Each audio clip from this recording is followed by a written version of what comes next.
第21日，莫桑比克北部。我哋宣告，主耶穌，你就係卡波德爾多加人嘅大牧者。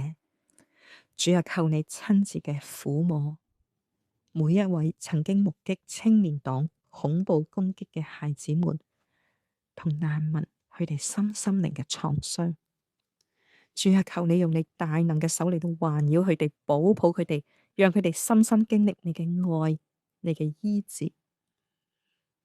主啊，求你歇息所有利用政治同埋宗教作為目的嘅極端分子嘅惡行。我哋懇求你赦免佢哋嘅罪，光照佢哋，引導佢哋嚟到悔改歸向你。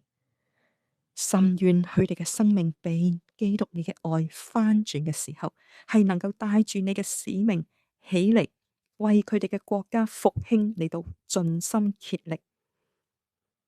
主啊，求你保護每一位莫桑比克北方嘅基督徒，包括穆斯林背景嘅歸主者，懇求你嚟到堅固佢哋嘅心，興起佢哋成為黑暗中嘅真光。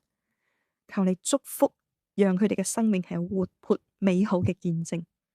甚願復興大大嘅臨到卡波德爾多加整片嘅地區。我哋同心嘅禱告係奉靠耶穌基督大能嘅名字。阿門。